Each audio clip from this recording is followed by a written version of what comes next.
সময় পর গণতন্ত্রকে আমরা উদযাপন করতে চাই, গণতন্ত্র প্রক্রিয়াকে, কিন্তু দুপুরের মধ্যে আপনারা দেখতে পেয়েছেন অমর একুশে হল এবং রোকেয়া হলে আমরা ব্যালটে আমরা দেখেছি পূরণকৃত ব্যালট শিক্ষার্থীদেরকে দেওয়া হয়। আমি রোকেয়া হলে প্রবেশ করেছি, তার সত্যতা নিশ্চিত করেছি। অমর একুশে হলে প্রবেশ করেছি, সত্যতা নিশ্চিত করেছি। সুতরাং আমরা যে আকাঙ্ক্ষা নিয়ে কে নির্বাচন করেছিলাম, অলরেডি সে আকাঙ্ক্ষাকে মতো করা হয়েছে। আমি আমার ভোটাধিকার প্রয়োগ করেছি মাত্রই, কিন্তু পরিস্থিতি আমার কাছে কোনো সুবিধাজনক মনে হচ্ছে না। গণতন্ত্র, মানবাধিকার এবং মানুষের বাক স্বাধীনতাকে হরণ করার নতুন খেলা এবং অপচেষ্টা চলমান চলছে চারদিকে। আমি এই মুহূর্তেও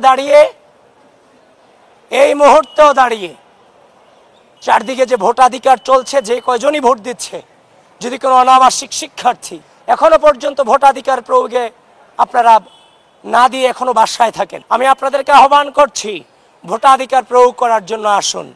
কিন্তু যে অনাকাঙ্ক্ষিত ঘটনাগুলো চারদিকে ঘটছে, নির্বাচন কমিশন এবং বিশ্ববিদ্যালয় প্রশাসন এগুলোর বিরুদ্ধে এখনো পর্যন্ত ব্যবস্থা নিতে সম্পূর্ণভাবে ব্যর্থতার পরিচয় দিয়েছে। এবং আমরা দেখছি অমর একুশে হলে যে ঘটনা ঘটেছে তার এগেনস্টে যে নির্বাচনী কর্মকর্তা ছিলেন তাকে কিন্তু অব্যাহতি দেওয়া হয়েছে। এবং দেখেছেন সকাল থেকে আমাকে টার্গেট করে মিস ইনফরমেশন ছড়িয়েছে এবং খুব দুঃখ লাগে যে মেইনস্ট্রিম মিডিয়াগুলো পর্যন্ত আজকে, আপনারা সাংবাদিক যারা আছেন, আপনারা তো একটা জিনিসের তথ্য যাচাই করার দায়িত্ব আপনাদের। আপনারা বলেছেন আমি নাকি আচরণবিধি লঙ্ঘন করে প্রবেশ করেছি। 2025-এর যে ডাকসুর গঠনতন্ত্র আছে সেখানে স্পষ্টত লেখা আছে এবং পোলিং এজেন্ট এরা তার কেন্দ্র পরিদর্শনে তার অ্যাক্সেস থাকবে, এখানে প্রবেশাধিকার পাবে, সে সেখানে প্রবেশ করতে পারবে, তদারকি করতে পারবে। কিন্তু সেখানে দেখলাম কাল থেকে আমার বিরুদ্ধে গুজব রটানো হয়েছে এবং শেষ পর্যন্ত দেখলাম নির্বাচনী কারচুপির অভিযোগ আমি পেয়েছি।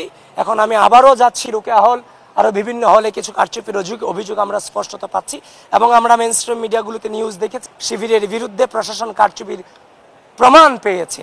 নয়া দিগন্তে তো আমি এই মাত্র দেখলাম। সুতরাং আপনারা এগুলোকে যাচাই বাছাই করেন। বাংলাদেশে ঢাকা বিশ্ববিদ্যালয়ের মাটিতে বাংলাদেশের স্বাধীনতা, সার্বভৌমত্বকে, মানুষের গণতান্ত্রিক অধিকারকে, বাক স্বাধীনতাকে যারা বিশ্বাস করে না,